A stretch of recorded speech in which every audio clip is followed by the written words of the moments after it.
Without objection, the chair is authorized to declare a recess at any time. As a reminder, members participating in a hearing remotely should be visible on the camera throughout the hearing. As with in-person meetings, members are responsible for controlling their own microphone. Members can be muted by staff, but only to avoid inadvertent background noise. In addition, statements, documents, or motions must be submitted to the electronic repository to sccc.repository@mail.house.gov. Finally, if any members or witnesses have any technical problems, please inform the committee staff immediately. And thanks again for being here today. Thanks for joining this hearing remotely. We all look forward to getting back to normal. It's a little bit down the road, but we all look forward to that time. Last week, we discussed the physical, economic, and health impacts of the climate crisis and the escalating costs of inaction. Today, we're looking at the benefits for our country and workers, all of the benefits that come with solving the climate crisis. So I'll recognize myself for 5 minutes for an opening statement. Well, happy Earth Week and happy U.S. Climate Action Week. I am inspired by the growing consensus across the economy, across the entire country for clean energy solutions and jobs. Whether it's public health experts, union leaders, investors, scientists, farmers, or executives at America's largest companies, we've grown an enormous coalition that is ready to solve the climate crisis. Just last week, some of America's largest employers, including Walmart, McDonald's, Target, Starbucks, and hundreds of other businesses and investors, announced their support for an ambitious new target to reduce our carbon emissions over the next decade. In just a couple of days, President Biden will unveil that new target as he welcomes global heads of state to his Leaders Summit on Climate and urges other countries to go farther and faster. America is ready not only to rejoin the global effort to keep global climate impacts in check, but lead again. Why? Because we know we can create millions of jobs and economic opportunities across America. Last week, we held a very important hearing on the cost of failing to act on the climate crisis. So it's only fitting that today's hearing will focus on the enormous economic benefits of climate solutions. Building a clean economy will create millions of good-paying jobs across every zip code in America. It will jumpstart our economic recovery and ensure that we can compete in a world that increasingly runs on clean technologies. Plus, it will strengthen our resilience while helping reduce cost to our communities and our neighbors back home. I cannot overstate the importance of reducing those risks and costs. 11 years ago today, an oil rig operated by BP in the Gulf of Mexico exploded, killing 11 people and ultimately gushing 4 million barrels of oil into Gulf waters. The BP Deepwater Horizon oil disaster cost over $60 billion to clean up. It cost Florida billions of dollars in lost tourism revenue. And I had to look those business owners, those mom and pop shops on the coast in the eye during this disaster as that gushed day after day into the Gulf and really hurt our economy as we were trying to recover from the Great Recession. It became a very painful reminder of the need to move to cleaner energy sources instead of waiting for the next disaster to strike. It's time we put Americans to work unleashing that potential, which will help us avoid those type of catastrophes. That's what the Democrats on this committee proposed last year in our Climate Crisis Action Plan. And according to an independent analysis of our action plan, we could save Americans more than $1 trillion annually by 2050 by solving the climate crisis. That's because switching to cleaner sources of energy will unleash enormous economic benefits and health benefits for America's families. And we can build that future by employing millions of workers and ensuring they have safe working conditions and family-sustaining wages.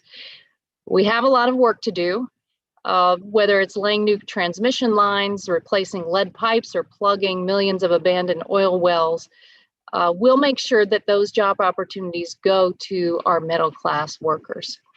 We can also revitalize the American manufacturing sector through smart investments in 21st century technologies, including electric vehicle chargers and batteries that will power school buses, postal trucks, and more.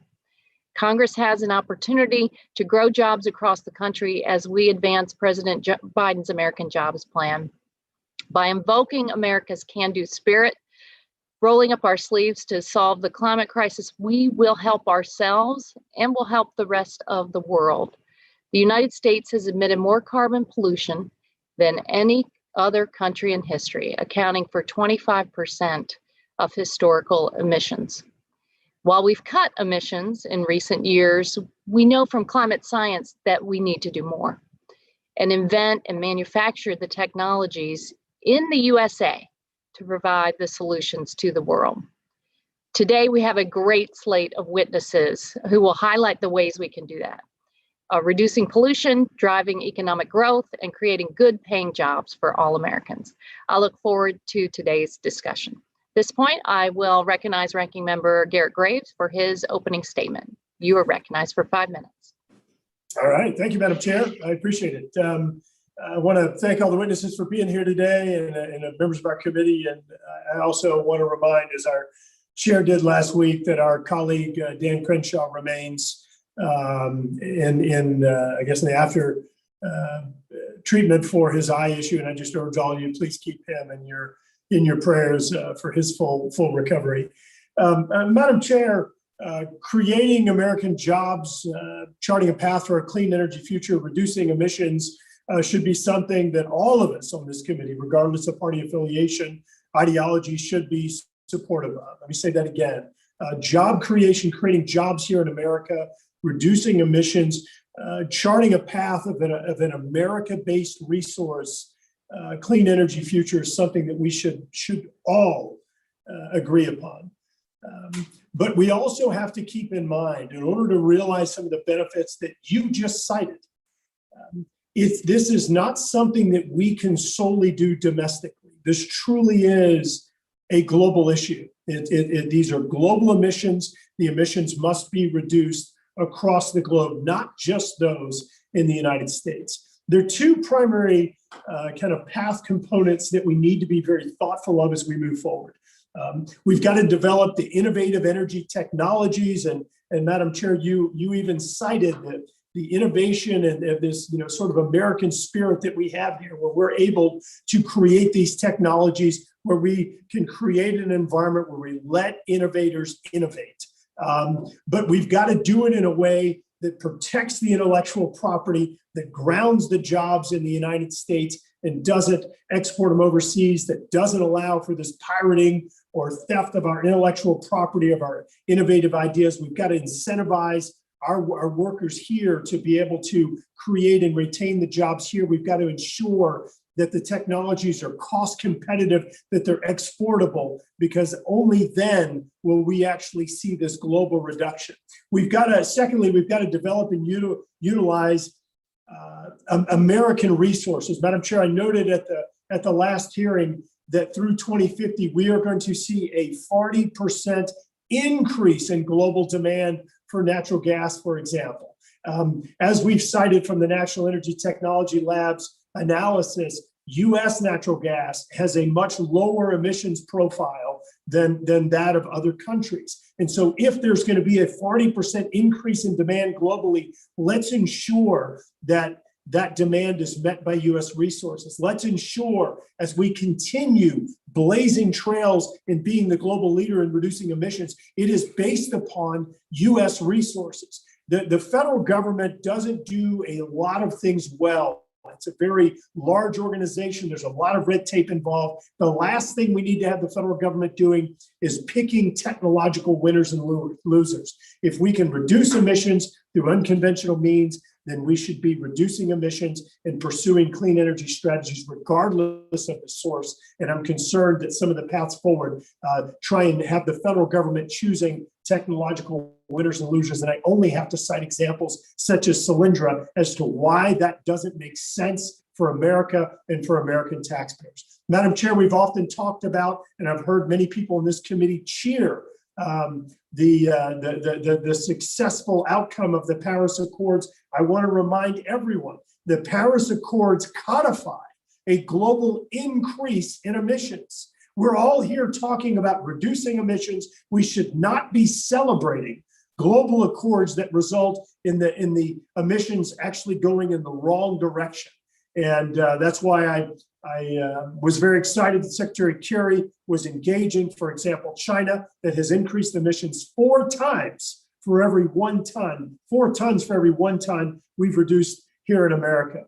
Madam Chair, in closing, I've cited some of the lessons learned in terms of flawed paths forward that have resulted in lessons learned from us, the federal government not picking winners and losers, making sure that global accords reduce emissions. And I've got to point out one other. Even in the infrastructure package that's being proposed, and I know that all of us on this committee support infrastructure. A recent analysis by the National Association of Manufacturers has indicated that it's actually going to result in 1 million job losses in just the first 2 years, and projected to result in a loss of 600,000 American jobs each year for 10 years following. So, Madam Chair, we've got to make sure that we're pursuing this in a way that's going to result in jobs not just being created, but being retained here in the United States. Thank you. I yield back. Thank you. Without objection, members who wish to enter opening statements into the record have 5 business days to do so. Now I'd like to welcome our witnesses. We have a great panel today. This is a panel that is going to provide us with great insight on how we can create jobs and catalyze economic growth as we move forward on climate solutions. First, the Honorable Phil Bredesen is the former governor of Tennessee, the former mayor of Nashville, and a successful entrepreneur. He founded Silicon Ranch, one of the largest solar independent power producers in the country. Governor Bredesen is now the executive chairman of Clearloop Corporation, a startup in Nashville that partners with companies to offset their emissions by building new solar projects in American communities that are looking for new economic development opportunities. Next, Mr. Paul Lau, highly recommended from our colleague, Congresswoman Doris Matsui of Sacramento. He is the CEO and general manager of the Sacramento Municipal Utility District. He was previously the utility's chief grid strategy and operations officer, where he managed power supply and distributed energy resources. Mr. Lau is also a board member of the Electric Transportation Community Development Corporation. SMUD has a long history of innovation. And again, Congresswoman Matsui is so proud to represent you all in the Congress. Mrs. Leticia Colon de Bahias is the founder and CEO of Energy Efficiency Solutions, a Connecticut-based small business providing energy conservation services. She also is the policy co-chair of the Building Performance Association and the founder of Green Eco Warriors, a nonprofit focused on environmental education for young people. Finally, Mrs. Heather Reams is the Executive Director of Citizens for Responsible Energy Solutions, a nonprofit organization that engages policymakers and the public on energy, economic, and environmental security issues. She is also the chair of the National Clean Energy Week, which is an annual forum for discussions around innovative technologies and policies. Without objection, the witnesses' written statements will be made part of the record. With that, Governor Bredesen, you're now recognized to give a 5-minute presentation of your testimony. Welcome. And don't forget to unmute. You would think by this point I would know that. I say, first of all, thank you, Chair Castor, Ranking Member Graves, and each of the Select Committee members for the invitation to be here today. Policy debates in the public sector seem to always be surrounded by a lot of noise and irrelevant information. It's the nature of the beast, but climate action seems to attract even more than most As a former governor, I sympathize with the challenge that members of the committee face, taking a complex issue like this and cutting through the noise to try to understand the big shapes. In my testimony today, I want to describe what I believe to be two of those big shapes in this issue. The first one is this, the urgent need to better focus our efforts. I respectfully say to everyone who cares about climate action, we need to stop chasing every glittering idea and instead ask ourselves a question: where's the low-hanging fruit? Where's the first place to go? I believe that question has an answer, and that is that the lowest hanging fruit is the generation of electricity in this country.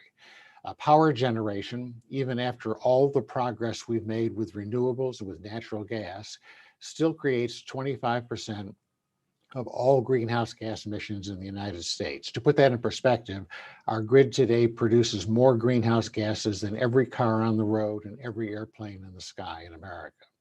The rise of electric cars and the power demand that follows will put an even bigger strain on this grid.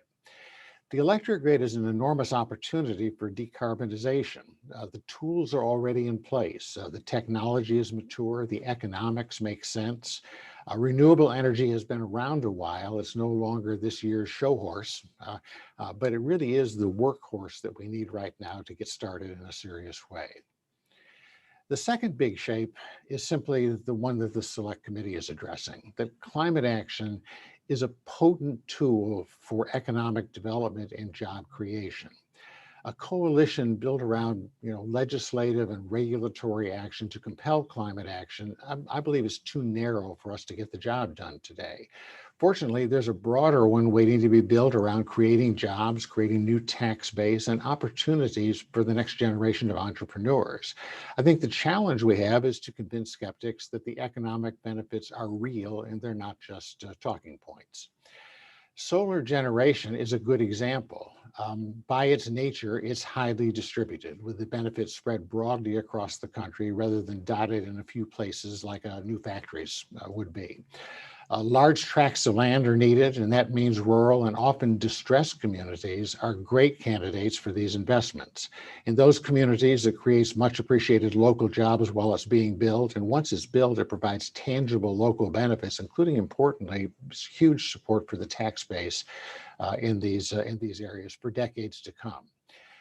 The way that energy is generated in America is really undergoing a fundamental shift that's going to continue for decades. In fact, 2020 was the third consecutive year for record-setting new corporate investment in new renewable energy projects here in North America. Yet the distribution of clean energy investments is often disjointed and uneven. In the United States, the simple fact of turning on the light can have a significantly bigger carbon impact if you live in Nashville, Tennessee, for example, than you lived in San Francisco. That's because the electric grid is broken up into a number of regions and they each have a number of different power sources. 2 years ago, as the chair mentioned, I helped co-found a startup called ClearLoop with the goal of cleaning up the grid and expanding access to clean energy by opening up investment in solar to many more kinds of companies and organizations. We're shifting the way corporate investments reduce carbon by trying to bring solar projects to regions of the country that have the most carbon-intense electric generation. We believe that doing things this way will achieve deeper and faster emissions reductions and also brings good paying, clean energy jobs and economic investment in regions of the country that need them. This week, ClearLoop is announcing that Silicon Valley-based Intuit, Philadelphia's Drop, Seattle's Cool Perks, Nashville's NHL team, the Predators, are partnering with us to help fund the construction of a solar project in Jackson, Tennessee. That's an area between Memphis and Nashville in the heart of rural West Tennessee. We're just getting started, but what we're proving with ClearLoop is that corporate climate action promotes real economic investment in communities who are looking to attract investment and talent. And I believe that if we focus and use this change to build American infrastructure where it's most needed, we can help the American people, we can help our nation, and we can help our planet. Thank you. Thank you, Governor. Mr. Lau, you're recognized for 5 minutes.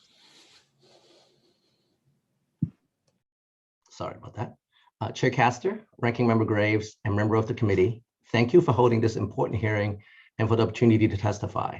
My name's Paul Lau, and I'm the CEO of the Sacramento Municipal Utility District, or SMUD as we're called. SMUD is the nation's 6th largest community-owned not-for-profit utility, serving 1.5 million people in and around Sacramento, California. We provided world-class reliability and affordable rates while protecting the environment for more than 70 years. We set goals that are more aggressive than the states, and doing so helped SMUD achieve many important firsts, including becoming the first large California utility to have at least 20% of our energy come from renewables. And today, our power supply is 50% carbon-free. It's clear to me what we've done to be a leader simply isn't enough. I'm disappointed and disheartened to report that Sacramento is the 5th worst city for ozone pollution. Our children are 30% more likely to suffer from asthma than the average American kid. 30% is unconscionable. I'm proud and excited to announce that our board of directors has approved a bold and ambitious goal to completely eliminate carbon emissions from our power supply by 2030 without compromising reliability or affordability. It's the most ambitious goal of any large utility in the US, but it's much more than that. It's also a roadmap for others to follow in pursuing the Biden administration's goal of achieving a clean power sector by 2035 with benefits for all. To get to zero, we'll increase our renewables and battery storage by 350%. We'll retire 2 gas plants and retool the remaining 3, and we'll more than double our investments in energy efficiency and electrifications. We'll continue to support our customer investments in rooftop solar and batteries, and pioneer new technologies like vehicle-to-grid and virtual power plants, because we know our customers are an important part of the solution. Our past effort to be good stewards of the environment shows how decarbonizing will provide benefits for air quality, the environment, and public health. Clean energy infrastructure investment is critical, and we must ensure the economic benefits are felt by all.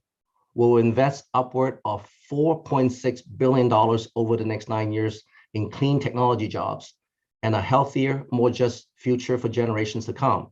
More importantly, we'll make sure no communities are left behind. SMUD's plan will create thousands of jobs in a growing clean sector. Some ask if we can afford the price tag to do all this. Our answer is we can't afford not to. And we won't do on the back of our customers. We'll maintain affordable rates that today is about 35% lower than our neighboring utilities, leaving over $800 million in our local economy each year. And we must partner with our cities, counties, policymakers, communities, business leaders, the private sector, and our customers like never before to align resources to maximize impact for all. Now, SMUD, we have a long history of supporting under-resourced communities. We help low-income customers decarbonize through energy efficiency and rooftop solar, and we'll continue to install EV infrastructure and help customers borrow zero-emission vehicles in e-mobility hubs in under-resourced communities. Through our sustainable community programs, we identify neighborhoods most likely to be under-resourced due to the lack of community development, income, housing, employment opportunities, and transportation, and we invest in them. Now, through partnership, we train folks from those communities to install electrical, solar, and EV charging equipments, providing career training and job placements for over 200 participants and counting. Younger generations are eager to help. That's why our partnerships with universities and junior colleges to support STEM educations are so important. And our STEM scholarships comes with paid internships at SMUD. SMUD spearheaded the development of the California Mobility Center, a public-private consortium to accelerate clean, scalable e-mobility technologies and solutions that are poised to generate $2.5 billion in economic activities and over 8,500 new jobs over the next 5 years. I couldn't be more proud of all that SMUD has accomplished over the years, and I'm confident that we can and will deliver on the zero carbon goal. And we're excited to make Sacramento an example to follow in a region where climate conscious business wants to be. Getting to zero by 2030 is not political. It's simply the right thing to do for our economy, our children, our grandchildren, and our planet. And thank you, and look forward to any questions. Thank you very much. Ms. Colon-Mejias, you are recognized for 5 minutes. Thank you, Honorable Chair Castor and Ranking Member Graves and members of the Select Committee of Climate Crisis for allowing me this opportunity to express the benefits of climate action through sensible expanded investments in energy efficiency in homes and building across America. I'm Leticia Colinde Mejias and the owner of Energy Efficiency Solutions, which I founded in 2010. And through my companies, we provided over 14,000 home energy retrofits and upgrades in over 10 million square feet of multifamily properties. Additionally, we provide education and community engagement on the topics of sustainability and energy and climate action. I'm also the policy co-chair of the Building Performance Association, and I'm honored to identify policies and opportunities to advance our energy efficiency industry as we create work opportunities for Americans across the nation. Efficiency provides the benefit to our economy, human health, grid stability, and environmental justice goals in every state in the nation, while simultaneously making our country's building stock more efficient, resilient, safe, and affordable by reducing energy bills for millions of Americans through proven home retrofits and demand technologies. Efficiency does all of this while putting Americans to work in stable career paths, resulting in national economic growth. While America's diverse and innovative, amazing melting pot of people and solutions, I know that together we can create a responsible, equitable, inclusive, diverse, safe path forward, which will sustain and grow our nation while protecting human health and lifting our communities as we move forward. And to reach this goal, we must rebuild our nation's energy grid by implementing the best possible solutions with the least possible harm to society.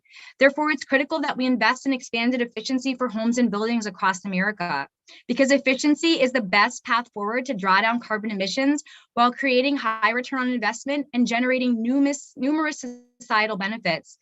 Efficiency reaches all communities in the nation, creating and sustaining local jobs while inclusively lifting communities. Because through energy retrofits, we address the climate crisis while prioritizing basic needs, including safe shelter, resilient livable shelter, and affordable energy and a livable environment for all Americans. The affordable clean energy future should be built on the foundation of efficiency, because all roads lead home, and really no one can get ahead without a safe roof or a bed. Energy efficiency equals economic growth. Investments in efficiency result in direct economic stimulus by creating local jobs. And Congress could provide a robust appropriation for federal efficiency programs, because dollar for dollar, federal investments in efficiency create more jobs. In my written testimony, I provided a list of specific Department of Energy programs that deserve our support from American taxpayers. These programs continue to provide significant return on investments over and over. Unfortunately, there are many low-income households who are struggling with indoor contaminants such as mold, asbestos, and other asthma triggers, which prevent deep energy efficiency retrofits. And so I suggest that potentially we look at LIHEAP programs, which could offer opportunities to improve human health through expanded building retrofits and remediation of indoor contaminants, which would allow us to draw down demands in those buildings, not just today, but forever. Ultimately, efficiency is the most cost-effective way to draw down carbon emissions and pollution while simultaneously producing all of these additional societal benefits. Americans need jobs and efficiency. We need workers. Although often overlooked and not seen as very sexy, efficiency is actually the largest energy sector in the United States, employing over 2 million Americans. And our industry was the fastest growing job sector prior to the pandemic, employing twice as many workers as the entire fossil fuel industry. And in my role at the Building Performance Association, I hear daily from companies like my own across America that are looking to hire for open energy efficiency roles. These contractors want to grow, and that growth requires hiring qualified people for really good paying jobs. This is why legislation like the Blue Collar to Green Collar Jobs Act, introduced by Congressman Rush, is so important, because we need to hire people for jobs, and America has people who need jobs. Efficiency offers real jobs for real people. I myself have 7 open roles which we're struggling to fill at this time due to lack of qualified trained workers. My starting pay rate is $15 an hour, and these careers offer rapid growth opportunities up to $26 an hour plus commission for people with only a GED, high school diploma, and a few certificates in training. Residential efficiency is a critical infrastructure investment, which is why a Blue Collar to Green Collar Jobs Act would help bridge this gap. This grant would directly help small businesses like my own and support on-the-job training for new and existing employees. Most importantly, this legislation would give priority to businesses that recruit employees from local communities, minorities, women, veterans, and workers transitioning directly from the fossil fuel industry. It would also support critical on-the-job and reskilling for these workers. We must ensure that funds are accessible to small businesses and include flexibility for on-the-job training at small businesses. Because unfortunately, at the Department of Labor, there is no code for efficiency. So it has been very difficult for small businesses like mine to access federal grants or state funds, particularly in the residential energy efficiency sector. And I'm hoping this could be addressed. This supports frontline and disadvantaged communities. And climate change, as we know, poses the greatest threat to communities who are least prepared to adapt, particularly low-income populations, working families, and historically underrepresented groups. These challenges and issues could all be addressed with building science and efficiency retrofits, and we could improve these problems through training and accessible, affordable training programs, which are critically part of a diverse, inclusive workforce program. With access to workforce development and short-term training programs, struggling Americans could become fully equipped to fill existing jobs and new careers at small businesses like my own. This also helps bolster energy affordability and energy security, because energy efficiency is one of the most effective tools to drive cost savings and increase property value, protecting financial security for Americans while reducing energy burdens and making the grid more resilient and more efficient. Research shows that 25% of all US households are unfortunately facing high energy burdens. For low-income households, this number rises to 67%. Furthermore, Black, Hispanic, and Native Americans and seniors, as well as families residing in low-income and multifamily housing, experience highly disproportionately energy burdens. We must be inclusive. Ms. Mckeachen, can you wrap up quickly? 100%, yes, Chair Castor. And if we desire to engage these historically underrepresented populations and career opportunities, we must invest in leveling the education playing field and including education on energy, science, and STEM skills, while looking towards protecting public health and creating a robust jobs program to get America back to work in our building sector. The time for action is now. And as a small business owner, I know we can create a responsible, inclusive path forward in the American economy. Thank you for allowing me the opportunity to speak here today. Thank you very much. Ms. Reams, you are recognized for 5 minutes to present your testimony. Thank you, Chairwoman Castor, Ranking Member Graves, and members of the committee for the opportunity to testify today about how climate policy can create jobs and grow the economy. My name is Heather Reams, and I'm the Executive Director of Citizens for Responsible Energy Solutions, known as CRESS. We are a nonprofit organization that engages policymakers and the public about responsible conservative solutions to address climate change while increasing America's competitive edge. This hearing is of significant importance to CRESS because we believe that climate action does not come at the expense of American job growth or economic expansion. And it's wonderful that we all agree on the science and we need to do something about the climate. Where there is disagreement, however, is with the math. Adding unnecessary cost burdens, multiplying an already too big to fail bureaucracy, subtracting perfectly viable energy options and American jobs, and dividing up our children's future will not equal net zero. It's time for Congress to act on reason and common sense rather than the demands and the rigidness of the activist fringe. A sure bet is in the investment in American innovators. We must empower and protect them. Give them access to resources such as our world-class federal laboratories and abundant private sector capital. Give them strong intellectual property protections, especially from foreign threats. Make government a partner in the work, so not a barrier, so that the private sector can build facilities and a specialized workforce here in the United States to scale up manufacturing and gain access to global markets. If we follow this model, the United States will enjoy continued economic strength, robust job creation, and lead the world in providing energy solutions that will result in reducing not just emissions here at home, but global emissions. I have 3 key recommendations I'd like to share today. First, reduce energy prices, not energy choices.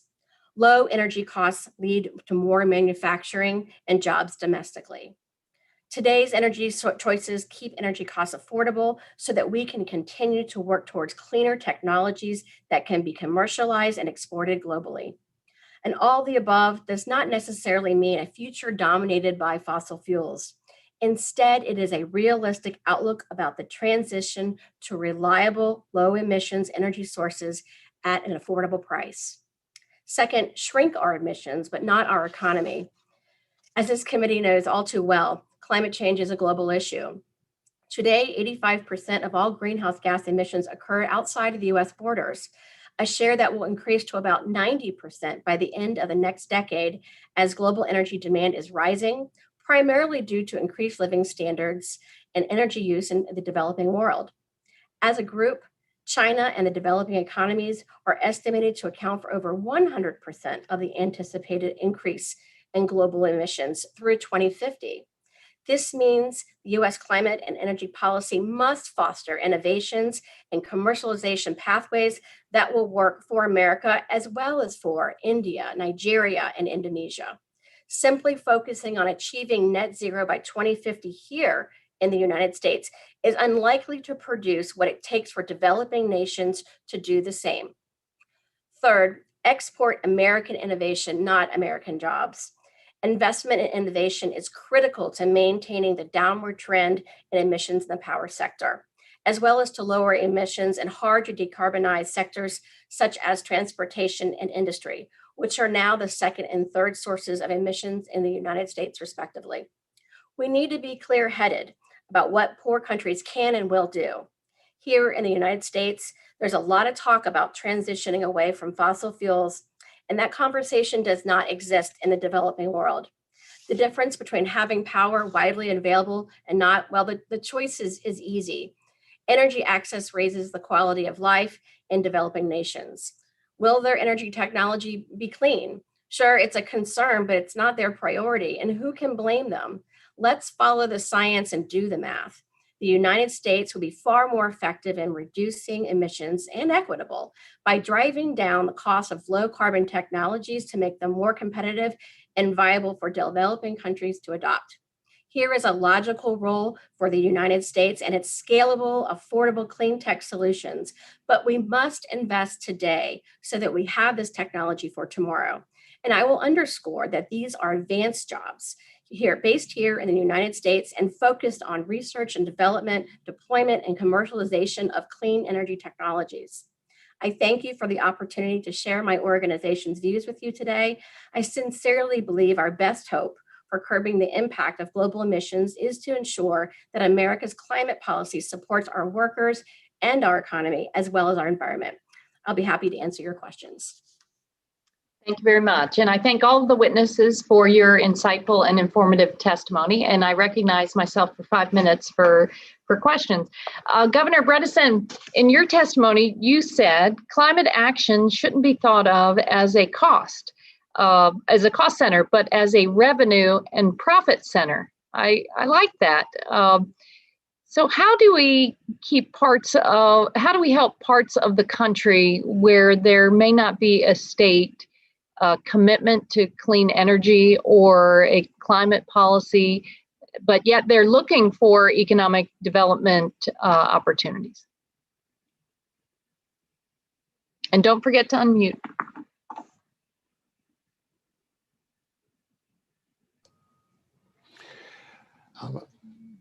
I think that there are good ways of being able to further establish green energy, its production and the manufacture of those things that make it possible into other parts of the country.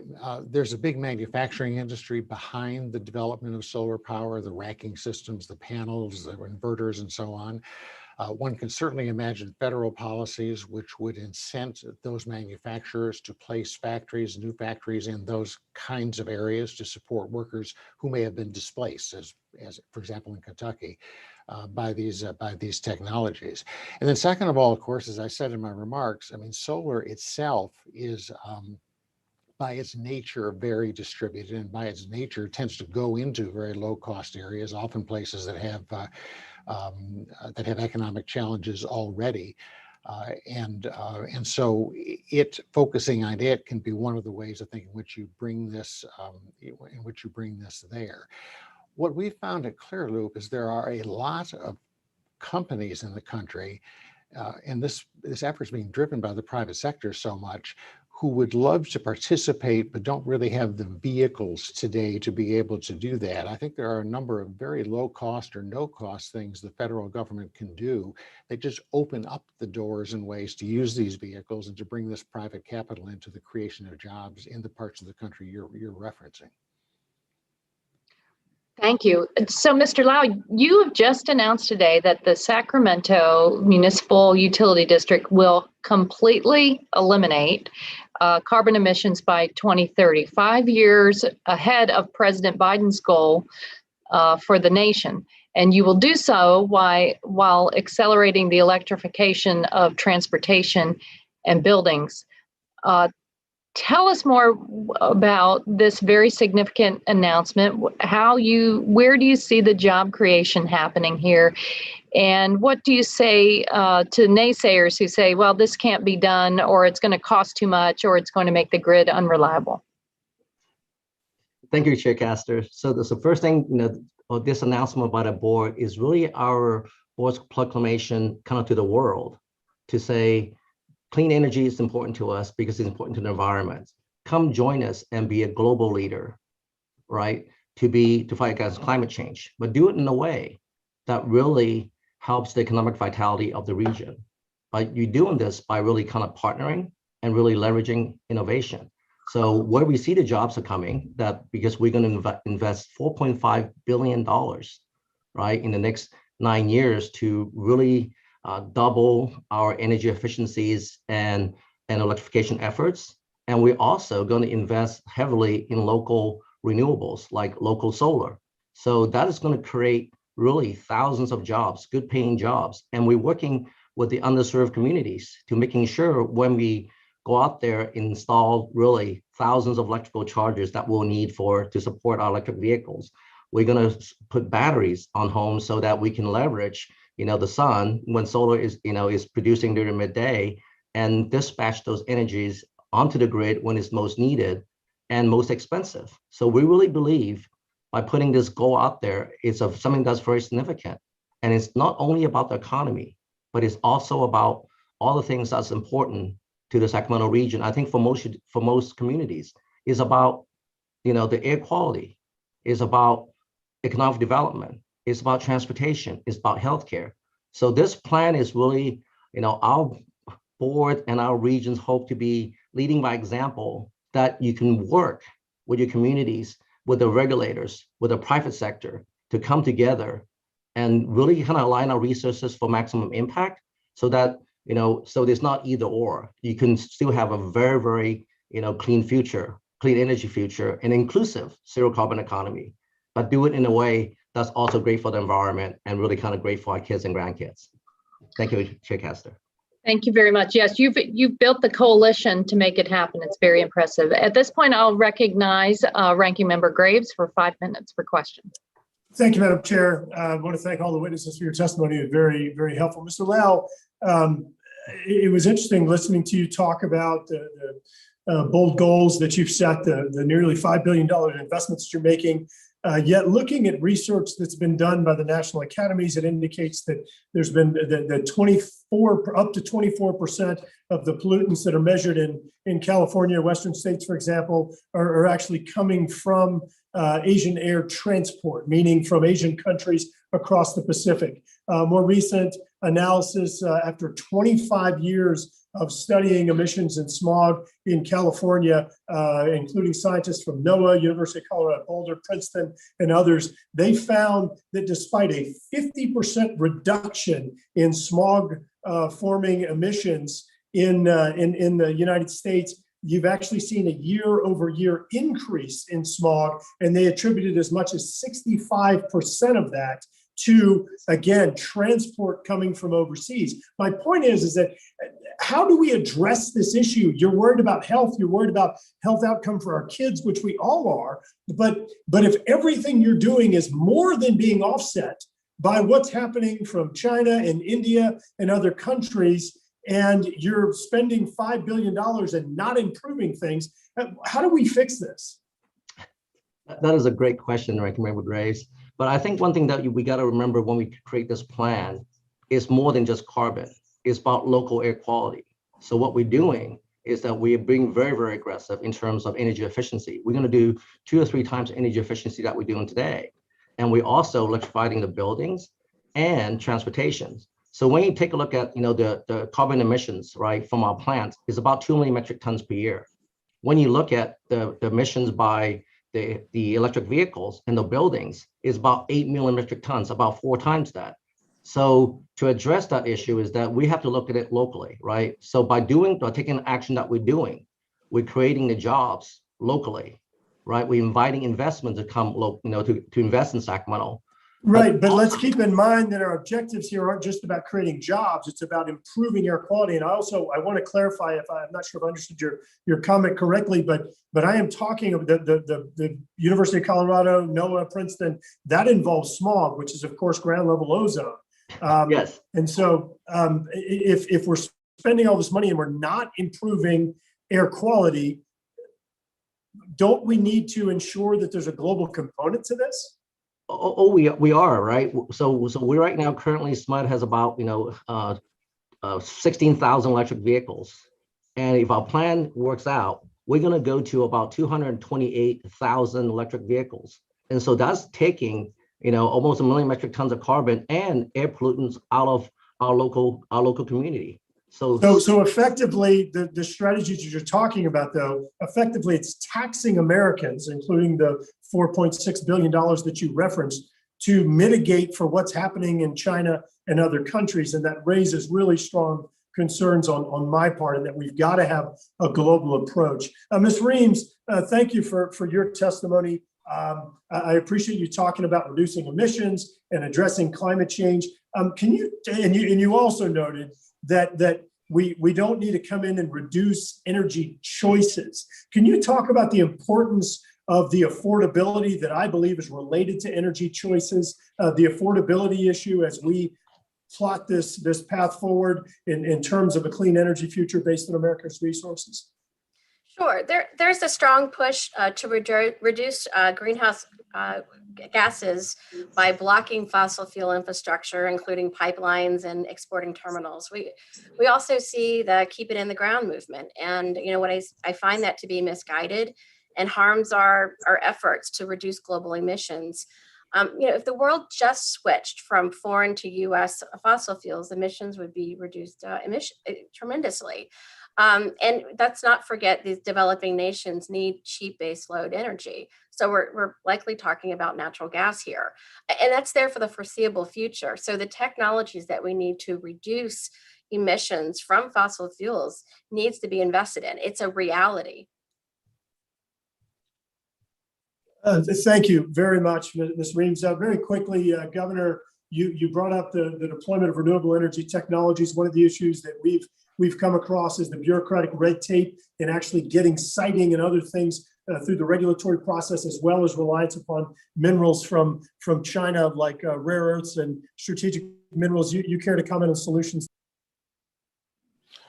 Well, yeah, my point was that rather than always thinking in terms of how do you, as you put it, tax Americans to spend some more money on these things and drive it, that there are a number of ways in which simplifying the process of siting, giving much clearer insight under the PURPA kinds of contracts, the qualified facilities rules, into what future costs are to make these projects financeable and so on. There are things like that that don't cost a dime to the federal government and really don't cost anything to the ultimate consumers, but which unleash a lot of private activity and capital in support of this. That's not to say you shouldn't ever spend federal money, but I'm saying that I think the first place you ought to go is figure out those things you can do that leverage the obvious willingness on the part of private entities to take part in this. Thank you, Governor. Yield back. Rep. Bonamici, you are recognized for 5 minutes. Thank you, Chair Castor and Ranking Member Graves, and really thank you to our witnesses for your excellent testimony. This is a perfect time to be having this hearing at this point in time in our country where we have about 10 million Americans who are unemployed, and we have an opportunity to upskill and reskill workers as we build back better. Our transition to a clean energy economy will create good paying, high quality union jobs and support people who have historically faced barriers to employment, especially women and people of color. I want to give a little shout out to Oregon tradeswomen, which has been doing a great job of diversifying the workforce. As we've heard in the testimony, there is already an unmet need for skilled workers in the energy efficiency sector. Building back better also means restoring that economic fairness with better wages, stronger benefits, fair and safe workplaces. And I say that as the granddaughter of a coal miner. Our climate action plan includes provisions that will address these historical failures that left workers behind. And instead, we're going to make sure that federal clean energy investments uphold labor standards like Davis-Bacon, the use of community benefit agreements, project labor agreements. These are going to be good jobs, family wage jobs. And I want to start with Ms. Colon de Mejias. I appreciated that you noted how energy efficiency can be an economic engine for quality job creation.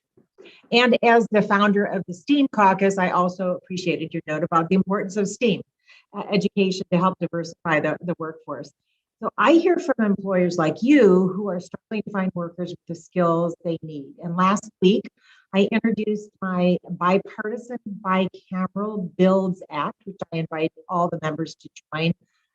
This is to scale up registered apprenticeships and pre-apprenticeships in the clean energy infrastructure and manufacturing sectors, and provide workers with the support services they need to succeed while they're learning. So the House also recently passed the first reauthorization of the National Apprenticeship Act since the 1930s, which would address some of the challenges you mentioned. So how would more robust federal investments in quality on-the-job training programs help address the skills gap in the energy efficiency sector? Thank you so much for your question.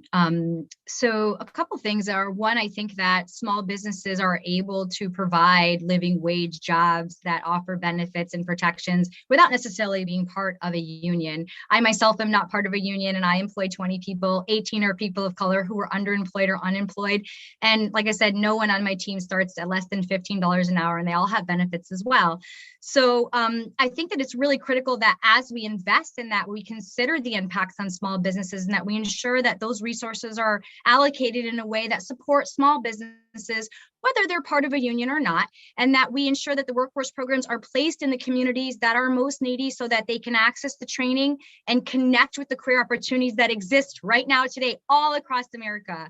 I hope that answers your question, but you can clarify if you'd like. It does. No, I appreciate that. And I also appreciated your focus on public health and the benefits of energy efficiency improvements. Last summer, Oregonians were facing the compounding crisis, not only from the pandemic, but an unprecedented wildfire season. Air quality frequently surpassed hazardous levels, further endangering the health and livelihood of those already at risk of respiratory issues from the coronavirus pandemic. And I'll tell you, it was really challenging because you just couldn't get away from it anywhere. So how can Congress better support investments in energy efficiency and demonstrate the value as a public health investment? That's an excellent question. And there's a SAVE Act, actual legislation that could be supported, which would help us properly evaluate people's homes and buildings to ensure that they are getting the demand reduction, and also that those benefits are properly informed to people so they can make informed decisions when they're choosing energy choices, or when they're upgrading their buildings or properties, or when they're purchasing something, they would be informed.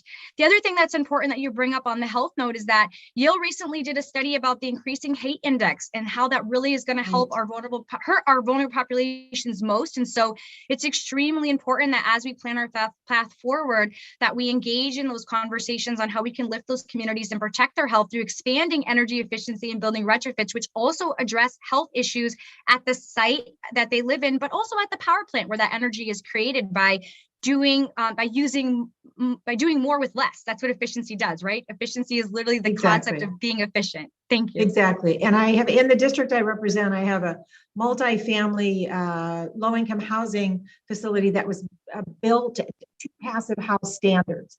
The first phase was 57 units, and they have significantly cut energy costs. And it's a great investment. So thank you for your testimony, all, and I yield back. Thank you. Rhett Palmer, you are recognized for 5 minutes. Thank you, Madam Chairman. I just want to talk a little bit about how our experience in pushing for green jobs has worked out for us. In 2009, the stimulus package passed by the Democrats and the Obama-Biden administration claimed it would produce 5 million green jobs.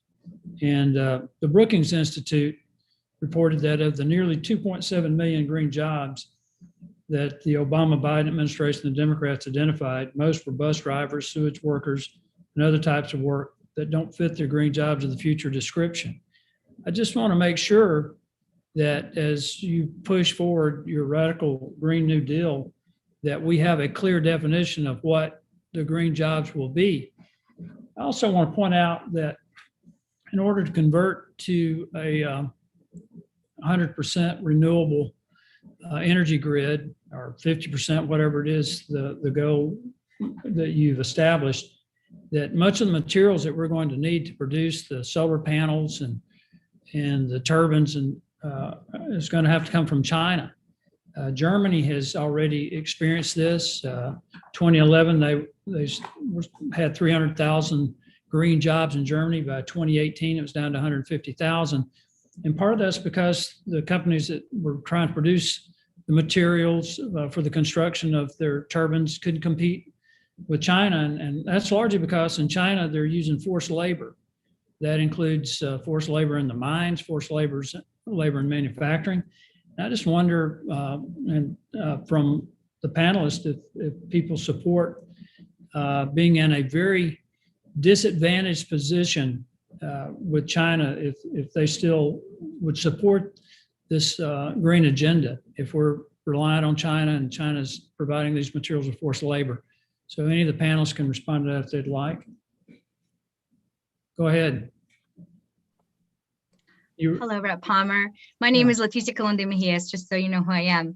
And I agree that it's important that we keep our eye on the world and the progress that's going forward. But as an American, I know that we have always led the way in doing the right thing, both nationally and internationally. And I believe strongly that it is not a matter of red versus blue, but this is really a matter of red, white, and blue, because we have the opportunity to really do this right this time, to plan it collectively together and ensure that the jobs are really good jobs for Americans and that they truly do lift our community and strengthen our energy grid as we go. Okay, I'm all for the red, white, and blue, but the fact of the matter is we don't produce these materials, and China's producing them using forced labor. They've got kids working in mines and working in manufacturing. And, and again, looking at just the fact checking on what President Biden said during the campaign on 1 million new auto jobs, Associated Press did a fact check and said it's actually far from certain. It's not even likely. So I just, what I hear a lot here, and I know this will offend some of you, but it's propaganda. Coming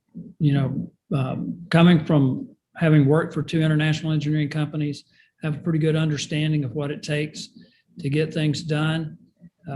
And then to make these claims about all these green jobs that you're going to produce, there'll be some green jobs that'll be highly inefficient in terms of energy production. And Madam Chairman, I don't see a clock. Oh, I see it now. So I've got just a little time left. We're not going to be able to give the United States a secure energy future with renewables. There's no way to do it. And even if we went 100% renewable, reputable scientists will admit if the United States went to absolute zero carbon emissions, it would not stop climate change if the entire world went to absolute zero. And you've got China, on the other hand, and just in the last year, 75% of the energy increase in energy consumption was in China. They're ramping up their coal mining.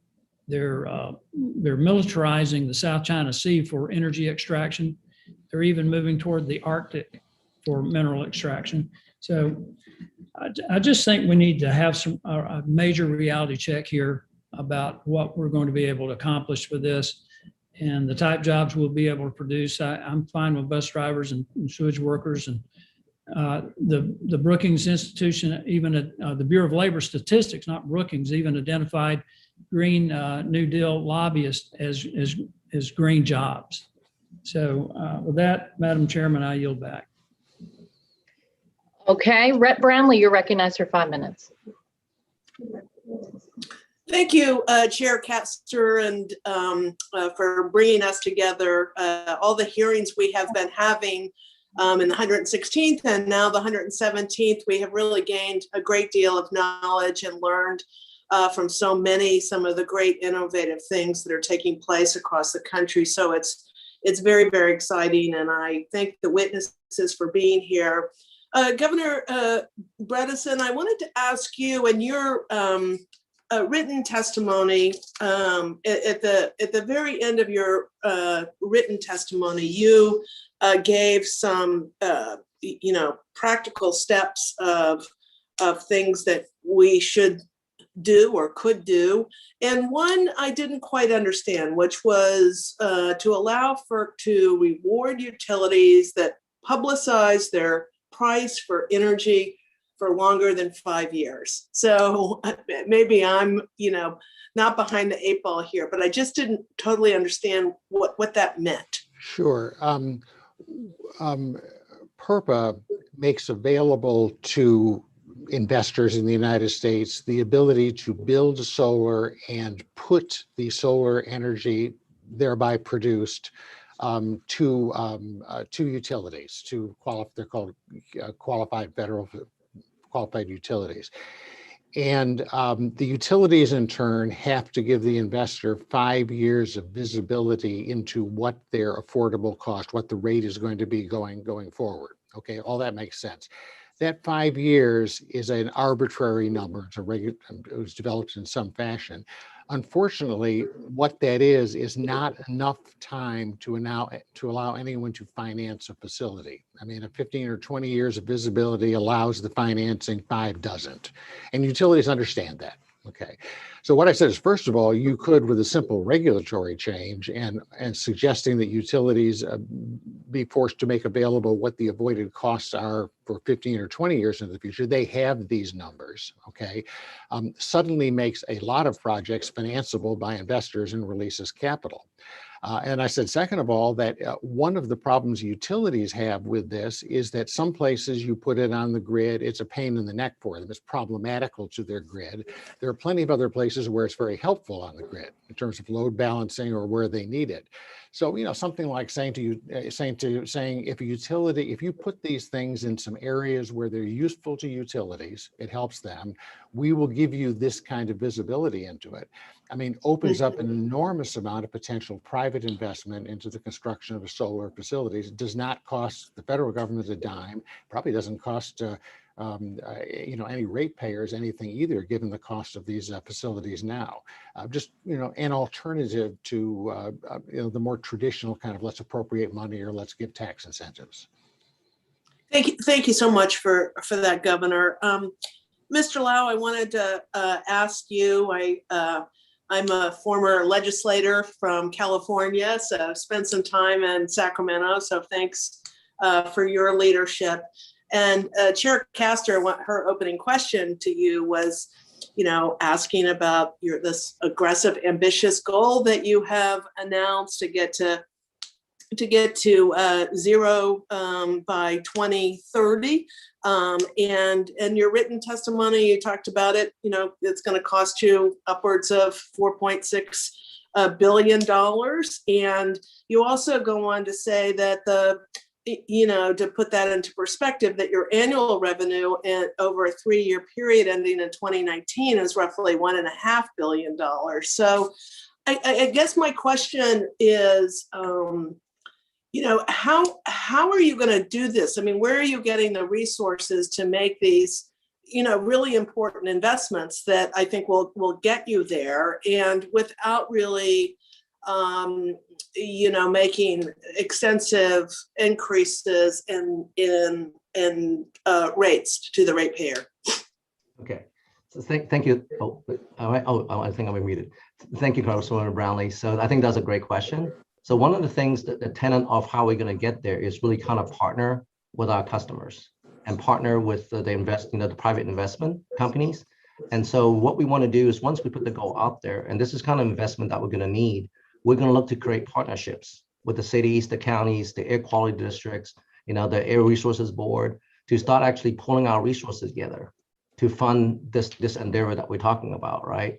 Because right now, I think in the Brookings Institute, Sacramento, we're one of the most diverse cities in the US. But we do a lot of things by ourselves, like air quality by itself, greenhouse gas by itself, energy by itself, transportation. So what we're doing is that we're pulling our resources together, and we're working with private industries like Ms. Mejia about, what do we need to do to create those jobs, right? When we increase energy efficiencies, when we put in chargers, what is the best way for us to pull that capital together to do that?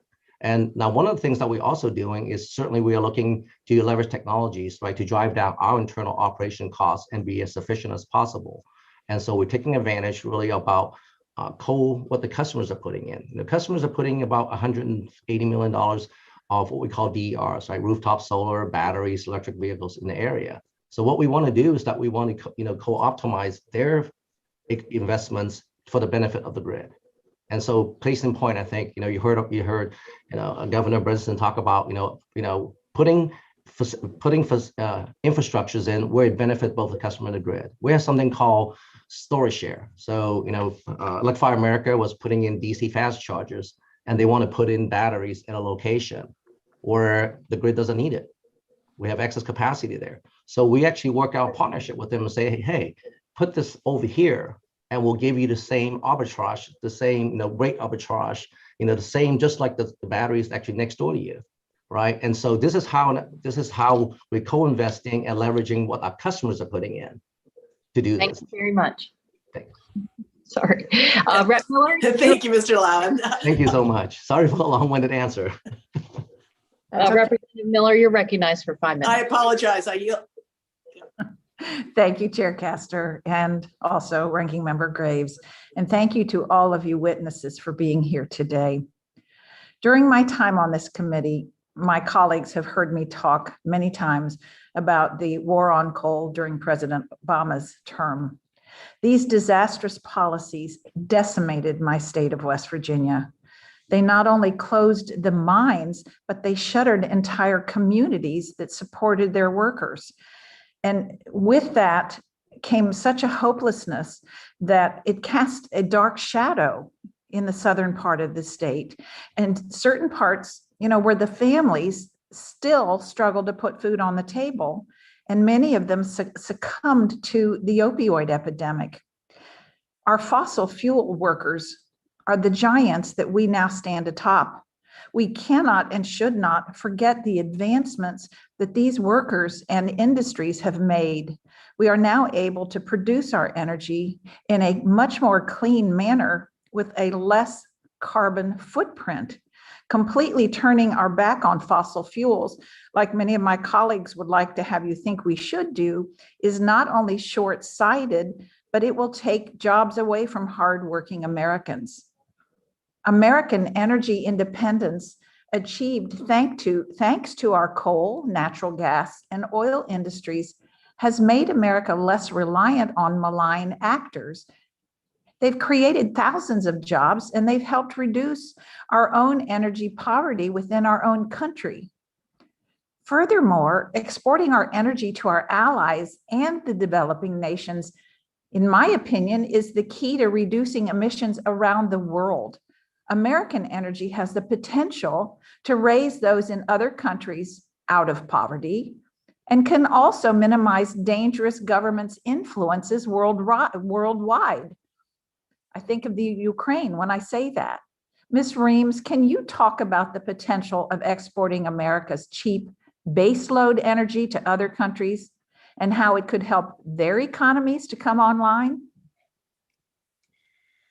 Thank you for the question, Congresswoman. And as a mother, it breaks my heart to think about the families and the opioid addiction and the challenges that joblessness and hopelessness can bring. And also thinking about developing nations and those mothers, those parents who want to offer their children a better life. And energy is part of that. It's not about which kind of energy, but will they have energy, because it's going to pull them out of poverty. It's going to mean a better quality of life, better healthcare, better education. And that starts with what we're doing here in the United States and the technologies that we can create to export them abroad.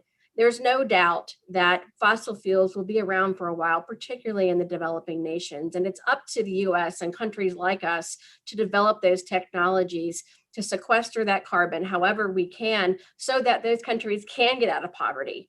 This is the right thing to do. But I say that also as not just an advocate, but as a mother. In your testimony, you talked about developing nations that are growing markets for American energy. Can you discuss the benefits of exporting American energy to these nations? Absolutely. Developing nations are a market for a lot of countries, not just the United States. So who's getting there first? And who is going to provide them the energy, the fuel they need to fund their economies and improve their lives? Even if the US got to net zero tomorrow, we know that we still have a lot of work to do around the world. It's not enough that just the United States is fighting climate change. So this is exportable. This is global and exportable. And that still means great jobs here in the United States. And we have great examples of federal investment and expanding private sector dollars, sometimes 22 times the investment of the private sector from the private sector from public sector dollars. So this is the jobs here that we can have. It's not just the clean energy jobs here in the United States, but it's also that technology that can be exported. I think it's most exciting. Well, how do you think American energy can reduce energy poverty around the world? Yeah, absolutely. I mean, we've got abundant natural gas, for instance. It is cleaner than any other natural gas that we have around the world. If I said this statistic, I think in my testimony, but if we actually went straight from US fossil fuels from foreign fuels, we would be reducing emissions. So we're a good actor in the geopolitical world, and getting American fuels into these countries is not important. It's good for a stabilizing factor, but also brings energy online where we've got families that actually have energy. They're not thinking about what kind of energy when you don't have any. You want something. And I think it's wonderful to think that we can be developing our technology, investing today for tomorrow's technology, so those nations, those people can have a better quality of life. Thank you. I yield back. Thank you. Rep. Caston, you are recognized for 5 minutes. Thank you so much. I do just want to just comment quickly on the last exchange. It is really critical that we look out for workers who are losing their livelihoods in coal country. But let us make no mistake, longwall mining killed coal jobs. Economics killed coal plants. And it is tragic that the folks who represent Appalachia looked out for the interests of coal owners to reduce labor content when it was for longwall mining, and are now making a big deal. Let's all look out and let's do this on a bipartisan basis. Mr. Lau, really enjoyed your testimony. I am a former utility CEO myself, a little smaller than yours, but upstate New York. And we struggled a lot with trying to fix the problems in rate regulation so that we could actually share in the benefits of energy efficiency with our customers, and got New York State to come up with some fairly creative regulatory approaches to that. In your answer to Rep. Brownlee, I found myself wondering whether the tools you were able to use are unique to your position as a municipal utility, or are those tools applicable to IOUs and co-ops as well? Are there things we could do to allow other utility type structures to do what you're doing, deploying a tremendous amount of capital into cheaper and cleaner energy? Thank you, Congressman Caston. So I think it absolutely can. So I mean, I think SMUD, we receive $127 million from the ADO grant from the Obama administration, and we're able to test. Like, we're one of the first utility in California to push into time of day rates or time of use rates. So we start moving away from the tier structure, and we are now moving forward to in terms of looking at critical peak pricing. And we're thinking about now, how do you invite people with DERs, right, and third parties to come in with virtual power plants to start actually leveraging not just energy efficiency, but really about low flexibility. How do you use rates to incentivize behaviors for customers to use energy or renewable energy when it's in abundance, like midday off-peak pricing, and then also give price signals like critical peak pricing when it's most expensive. So absolutely, I think some of the stuff that we've done, from a rate design perspective, is something that it could be copied across, utilities across the U.S. So on that subject, there's been a lot of talk lately in California about sort of the ever deepening duck curve. And last term, I introduced and we got signed into law the BEST Act to put about $1 billion into energy storage, research, development, and deployment to smooth some of that out. Today, I introduced with Senator Heinrich the Interregional Transmission Planning Improvement Act, which to try to better connect resources around the country. Are there other things that you would like to see our national labs doing and working with you as far as technology deployment to make sure that those increasingly dramatic changes in the time of use and your load profile can be smoothed out a little better? Yeah, absolutely. I mean, the third thing is that on the utility grid side, one of the challenges of renewable energy is a lot of it is intermittent. So the more that you can start creating like base load renewable energy, like green hydrogen, about burning green hydrogen in our plants, is one way to shore that up. The other piece is really about taking advantage. The renewable lab can really help us the vehicle to grid challenge that we have. Think about at least California, we're going to have 5 million electric vehicles by 2030, right? And so each one of those, I have a Tesla, and I can easily charge my Tesla and pump 5 kW of those for 4 hours during the peak hours. So how do you actually leverage the DERs for the benefit of the grid and reliability is something I think that the federal government can really help us in terms of driving the cost of those DERs adoptions across the U.S., but then also helping on the power sector. And actually, I love your thought about the transmission piece, about opening up transmission so that renewables from regions can be exported, right? And so now you have regional diversity to help with the reliability issues that you were talking about. Well, thanks. So many of those rules are state and local utility regulations, and if you have thoughts on how we might nationalize some of those, I'd love to work with your office on it. In the few minutes I have left, Ms. Reams, I really appreciated your written testimony, and particularly when you said that I think I've got this quote right: "Never-ending subsidies skew markets in a way that stifles American innovation." I could not agree more as a guy who sat there as an innovator deploying clean technology. If you had an industry that over the last decade had seen a 45% reduction in demand for its product as competition came along, that saw a 40 to 45% reduction in their per unit price because there just wasn't the demand to prop that price up, that saw $340 billion of negative cash flow, that saw 250 bankruptcies, do you think government should subsidize that industry to keep it afloat? I think that the mature technologies, there's a tough argument to be made for mature technologies receiving any kind of subsidy. Okay, well, I agree. I just described the oil and gas sector. That was 45% decline in coal, 40 to 45% reduction in the prices of coal and gas, $342 billion of negative free cash flow in the shale gas sector, 250 bankruptcies, $20 billion of write-offs for Exxon Mobil, and yet, according to the IMF, we still subsidize the fossil fuel industry to the tune of $650 billion with a B dollars a year. We need a level playing field, and we need to stop deluding ourselves that the level playing field doesn't overwhelmingly skew to the dirty energy sector. Thank you, and I yield back. Thank you, Rep. Caston. Rep. Gonzalez, you're recognized for 5 minutes. Thank you, Chairwoman Castor and Ranking Member Graves, for holding this hearing today, and to our distinguished witnesses for joining us. My fear is always that there's a growing consensus on the other side of the aisle that rapid technological changes are becoming so disruptive and renewable energy is so cheap that there's no economic risk in accelerating or even mandating a path to zero carbon emissions. But the experience of our European allies reveals that such thinking can actually be quite harmful. If you look at Germany as an example, instead of using market incentives to establish a viable and cost-effective introduction of renewables, they deployed massive subsidies to wind and solar technologies that increased household energy rates by 7.5% and forced greater dependence on foreign suppliers like Russia for nat gas because they were shutting down their nukes, which didn't make any sense to me. But if our goal is to subsidize renewable energies and rely on them alone to supply the base load, I think we need to realize that there will be immense trade-offs: higher energy costs for low-income Americans, greater reliance on Russia and China, less dependable electric power, more blackouts, lower economic growth, and less capital investment in the breakthrough technologies that will help us achieve an energy transition.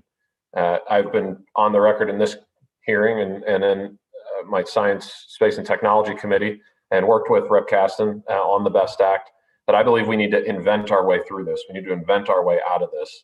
I do not believe the existing suite of technologies can get us all the way there in a way that doesn't force us to make brutal trade-offs for low-income Americans.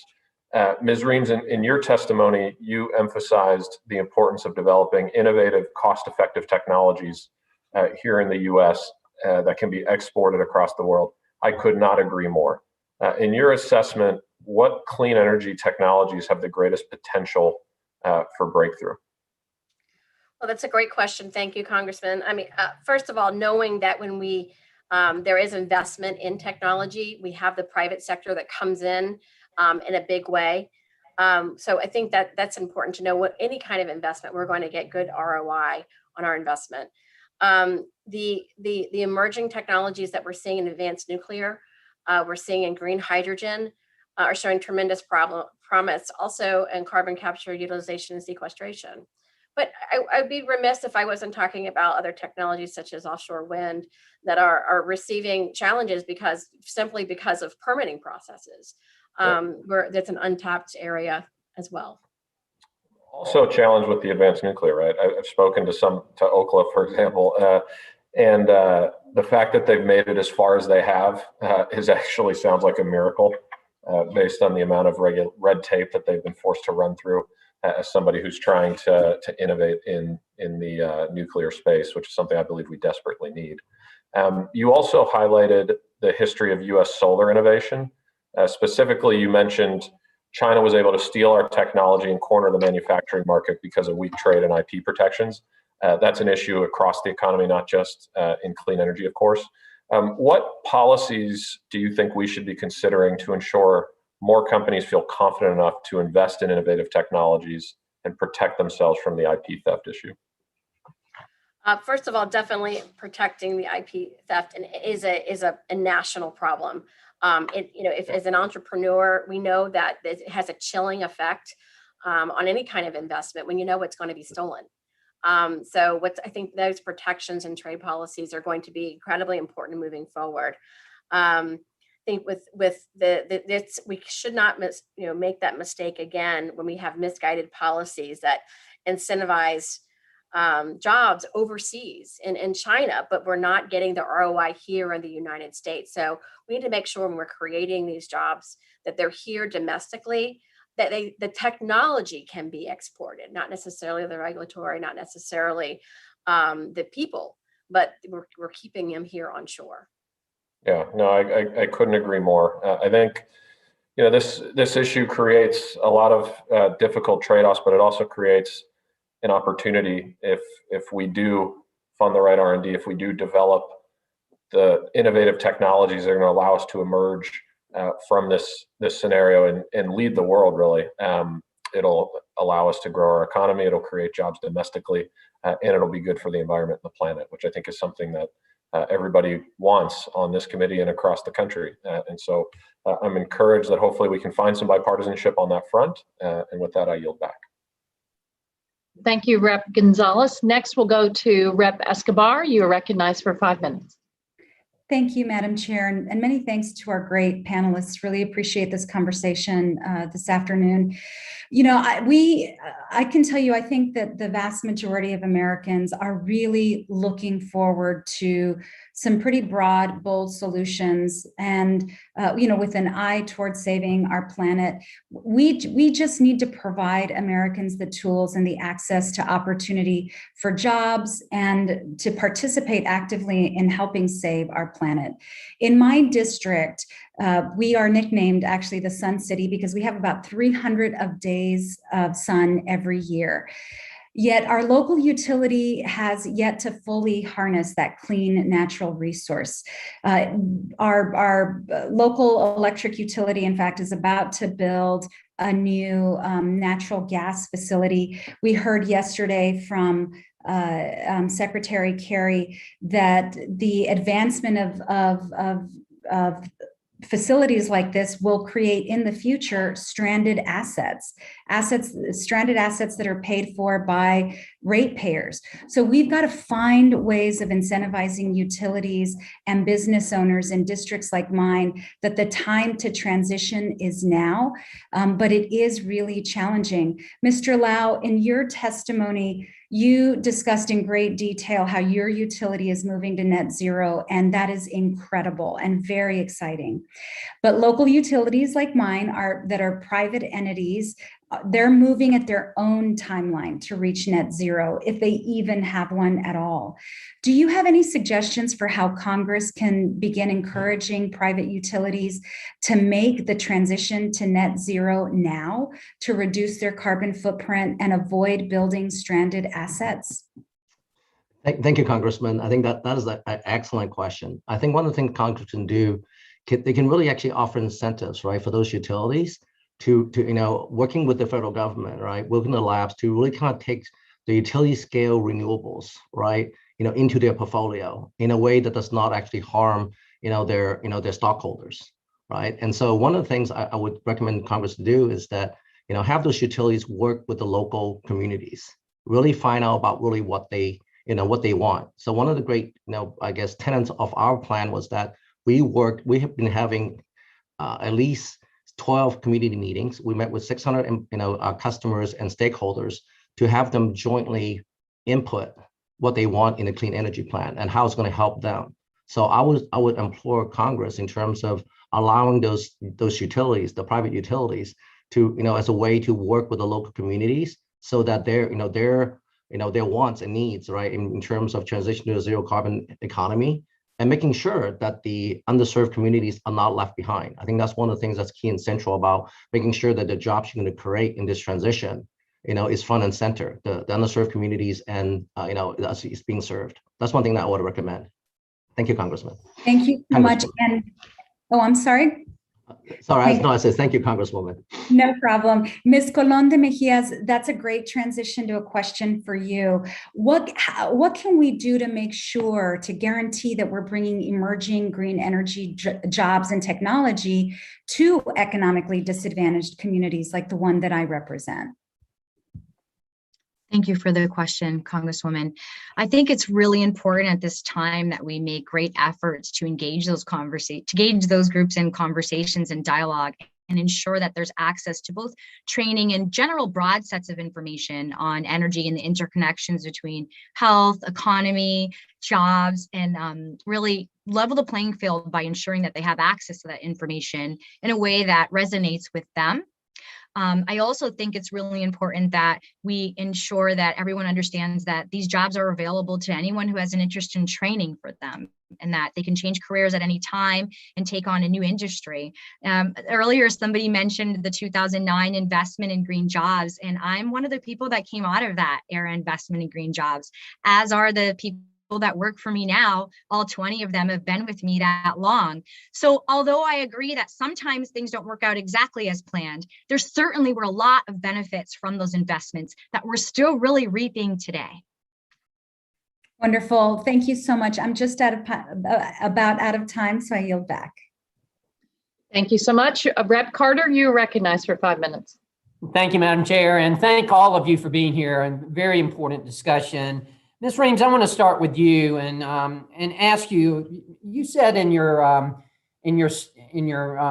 testimony that the U.S. is not in this alone. We're not in a vacuum here. This is a global problem. We all understand that, and we all understand how important it is that we work together with other countries to make sure that we're all doing our part in reducing global emissions. A ton of carbon in the atmosphere causes just as much harm, no matter where it comes from, whether it comes from the US or China or wherever it comes from. It's still a problem. But I want to ask you, Ms. Reams, specifically, can you speak to the marginal cost of us in the US further reducing emissions versus working to reduce emissions globally? Actually, I don't know that I can do that, Congressman. And could you rephrase the question just a little bit? Well, what I'm saying is essentially we don't live in a vacuum, and we all understand how important it is that we help these other countries to decrease their emissions as well. Look, I believe in climate change, and I think it's real. And a lot of my constituents do. A lot of people in my party do. They believe it, but they don't think that we here in the US should be all suffering the consequences economically, especially, and financially, when other countries aren't doing their part. And I just, at some point you reach a rate of no return. And that's what I'm trying to get at here. At what point do we reach that? At what time do we reach that point where, we're doing, it's been said that if the US were to decrease our emissions to zero, that unless the other countries do their part, it's not going to help. It's not going to change. Understood, Congressman. And thank you for the question. I do understand now. Absolutely. This is something that we've talked about. I think it's a great conversation to talk about the jobs that we can create here in the United States, dealing with the clean energy and clean tech. And that's exciting.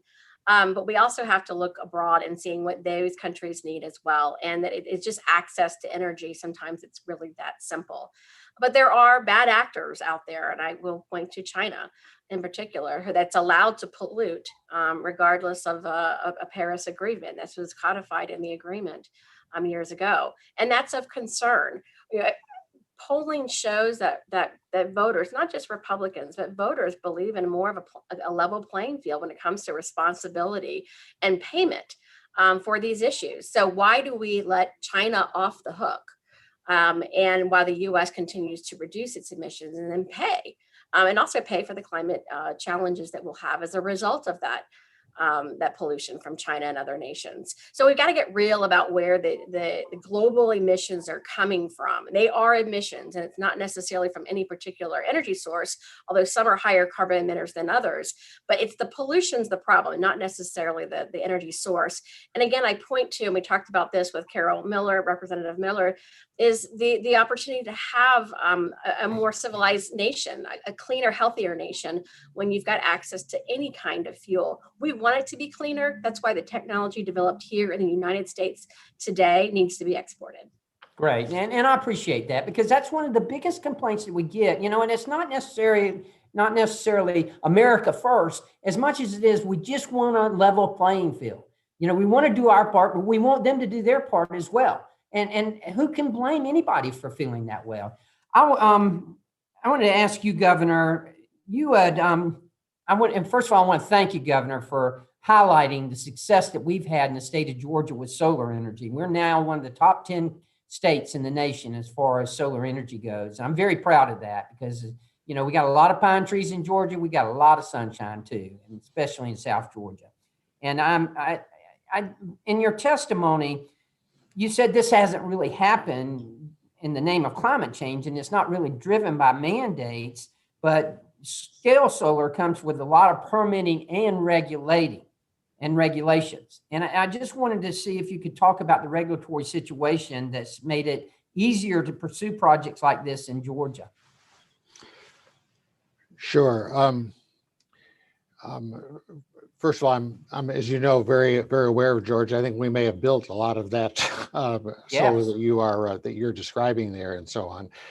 Georgia has been an easy place to do business, both because it has a lot of sun and the economics work, but also because the communities have been very interested in and accepting of it.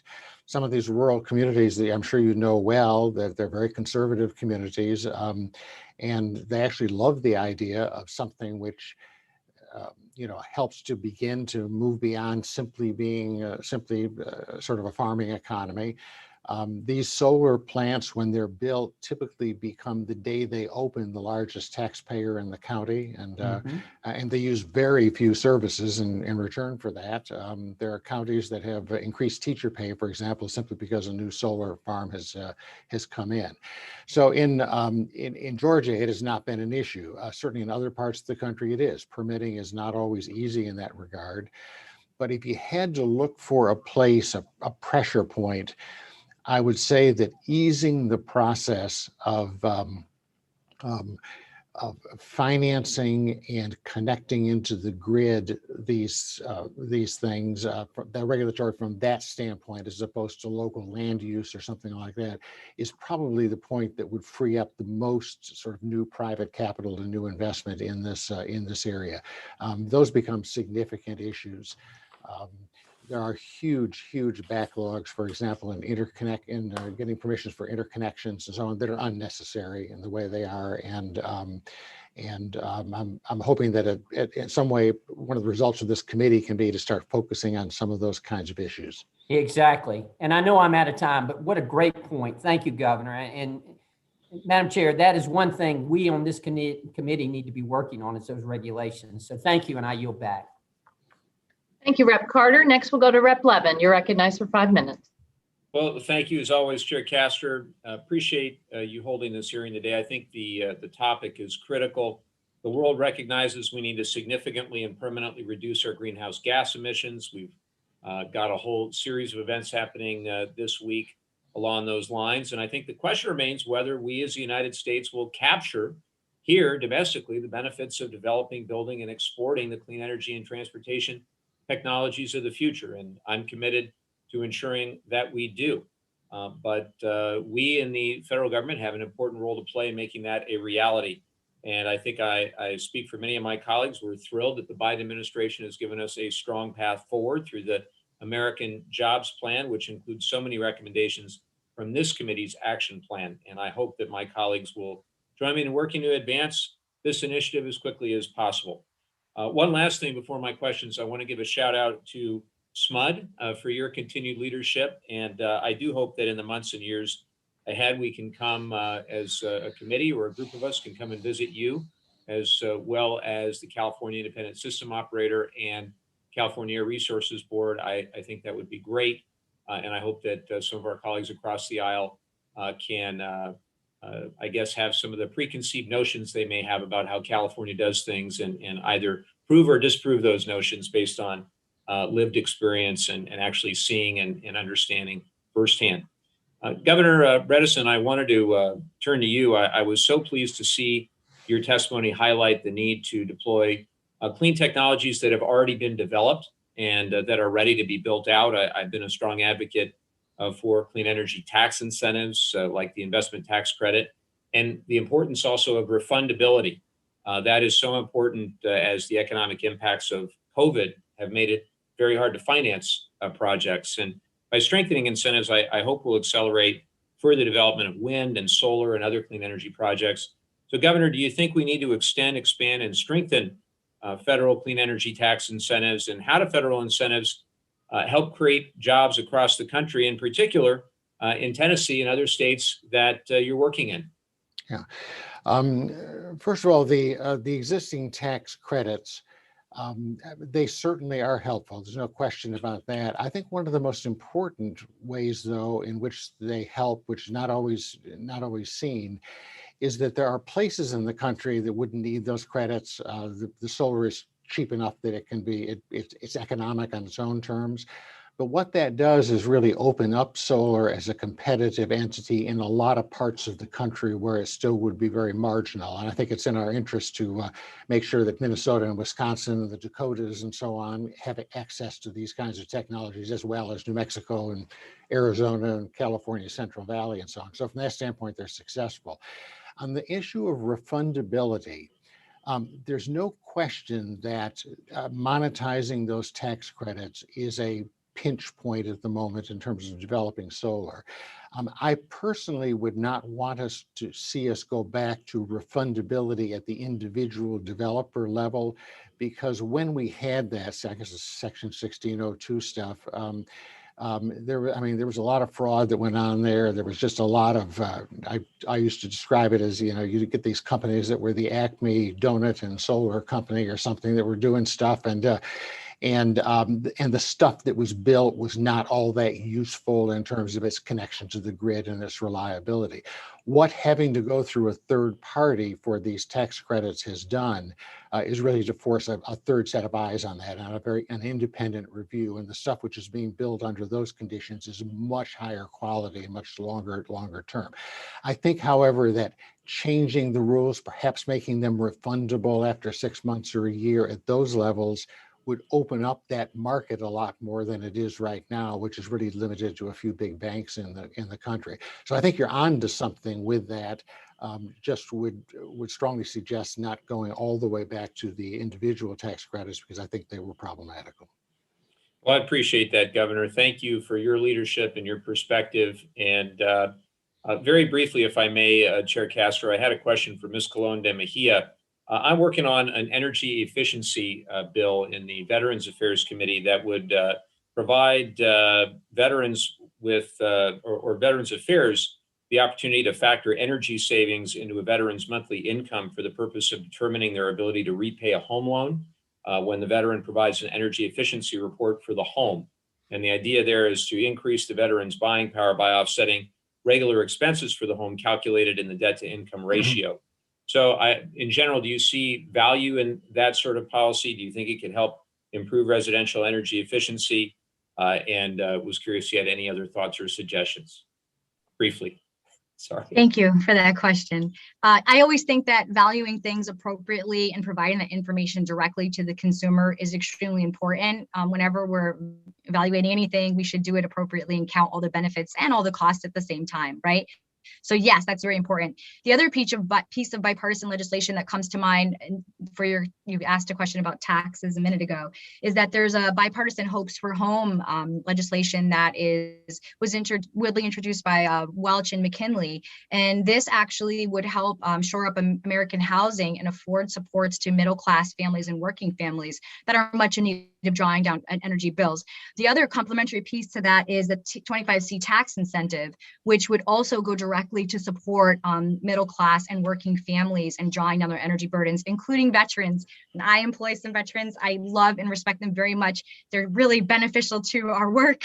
So thank you for your question. Thank you so much. You're back, Chair. Thank you. Thank you. Now I recognize Rep. Huffman for 5 minutes.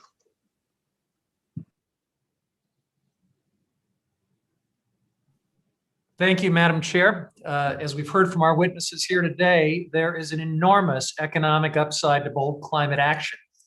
As we decarbonize this economy to avoid climate disaster, we can simultaneously seize these huge opportunities. And Mr. Lau, you and SMUD are really showing how that can work. So let me congratulate you on your big announcement today. Plan to completely eliminate carbon emissions from your power supply by 2030. Exceeding President Biden's goal of a carbon-free electricity sector by 2035. That is fantastic. And you've gotten a little bit of a taste today of how some of our colleagues in Congress are pushing back against climate action. Today's hearing about the economic upside of clean energy, something that shouldn't even be controversial, is apparently so threatening to the fossil fuel industry and its champions in Congress that they keep talking about China as some kind of excuse for fossil fuel business as usual, as if China somehow wants the US to seize all these opportunities and become the global leader in innovation and investment and dominate the global clean energy economy. It's really preposterous.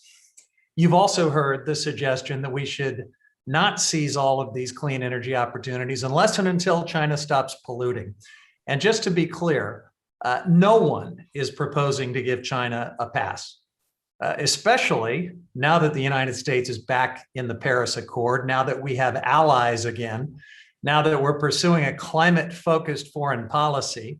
But as we work on emission reductions from all countries in the world, including the Republicans' favorite new country of China, we are not standing still here at home. We're not waiting for fossil fuel champions in Congress to tell us when China has finally done enough for us to take action. So let me come back to the subject of this hearing and to another issue that our Republican colleagues like to bring up when we talk about climate action: cost.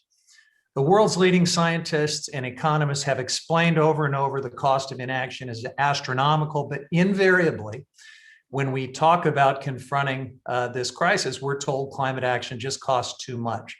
Now, the Sacramento region is economically diverse. You've got struggling working families trying to pay their energy bills, and you noted your commitment to keeping energy bills affordable to those customers. Would you please explain how that can be done? And as you do that, please, if you can, touch on how when it comes to the price of energy, it's not just the unit cost or the price per kilowatt hour that matters, it's the overall bill. If energy efficiency and conservation results in lower bills, even with higher nominal rates, that's still a good deal for consumers. So please, as an expert in this sector, if you could explain how that works to the members of this committee, because they often seem to be confused about California's electricity bills. Thank you, Congressman. I think you're absolutely right. Now, people don't pay rates, right? They don't, in fact, most customers don't even know how much to pay for kilowatt hours. People pay bills. So one of the things that we've been doing is that we've been working very aggressively with our community to let them know the benefit of energy efficiency, as Ms. Mckeachen said, right? We've been doubling our energy efficiency. Since 2007, we passed, an aggressive goal to reduce our load by 1.5% per year through energy efficiency. And that translates to saving, roughly about, $15 to $20 million a year ever since. And some years we do 2%, and then with the new goal that we have, we're going to be 3 times that. So that's one of the things that we've been looking at, is that it's not really about the rates that you're paying, it's really about the bills. So we've been very, very aggressive with our sustainable communities to work with those underserved communities to find out what do we need to do to bring them into the kind of, I'm going to say, the zero carbon economy. So we've been working with them to very aggressively do energy efficiency at their homes. We've been working with Grid America, in terms of grid alternative to put solar on the roof. Now we're talking about, looking at maybe we have NIM for multifamilies, for low income. So we've been and then most importantly, we've been very, very intentional about directing our resources for job training. So case in point, just the fact that we, work with the California Mobility Center, and we were able to get, $1.9 million to train folks to do light manufacturing for the region. I think you heard Ms. Hayes talk about there's a problem, getting skilled workers. And so what a better way to do it, to work with your community, to work with all those local, I'm going to say, nonprofit organizations who those communities trust, and really develop the pipeline to do that. And in a way that create those jobs that you need to talk about, good paying jobs, for a community. That's how we're doing it. So it's not about rates. It's all about what your customer wants. So our latest plan, we have a 97% approval from our customers saying this is what they want to do. And we bring our underserved community right along with it. And that's why we're working with the air quality districts and local financiers to put zero emissions vehicles. So low income customers can borrow those cars for a few hours and go do the stuff they need to do. And then thank you, Mr. provided that. So I appreciate that. I know I don't have time to compare California's energy bills with fossil fuel states like Louisiana, which would compare quite favorably, but you've helped, I think, sharpen the conversation in a helpful way. I yield back. Thank you, Rep. Huffman. Next, let's go to Rhett Mckeachen for 5 minutes. Thank you, Madam Chair. And again, thank you for convening this very, very important hearing. I'd like to start off with Mrs. Mijas, if I can. You were kind enough to discuss LIHEAP in your testimony. And of course, LIHEAP is a vital program. In fact, the American Rescue Plan provides $4.5 billion in emergency funding for LIHEAP. And I have a bill to expand LIHEAP so that more of the funding can be used for solar energy. Please tell us more about the program. Why is it an important program, and how can we use it to protect public jobs and protect public health? Thank you so much, Representative, for your question. LIHEAP is a phenomenal program that helps customers that are struggling with unaffordable energy bills pay those bills. And I see the opportunity here really to broaden that definition and ensure that we provide equal access to those customers that are struggling the most, who are most disadvantaged and most at risk, to access things like renewable resources, as you just suggested, but also to remove the barriers that exist in their housing currently so that they can access deeper retrofits like air sealing and insulation upgrades. upgrades. Some of the problems that we see in low-income housing that are often recipients of LIHEAP dollars are mold, asbestos, vermiculite, and knob and tube wiring, which makes it difficult to upgrade to, let's say, a ductless mini split, or even to install something like insulation that could cut their cost by 32%. So it's really important, and Mr. Lau's done a great job of giving some statistics, but I want you to know that when I work in low-income housing, which is 50% of my clients, we reduce consumption by up to 32%. That's both in single-family and multifamily housing. And there are many studies that I could follow up with after this that explain how we can draw those bills down consistently and long-term so that we could reallocate some of those LIHEAP dollars to things that you have an interest in, like access to renewable resources for people who live in multifamily housing or low-income housing. I hope that answers your question. It does indeed, and I thank you for your answer. Mr. Lau, we've seen research showing that gas appliances can worsen air quality, indoor air quality, and exacerbate health problems. We've also seen research showing that exposure to air pollution can increase the likelihood of severe impacts from COVID-19, even including death.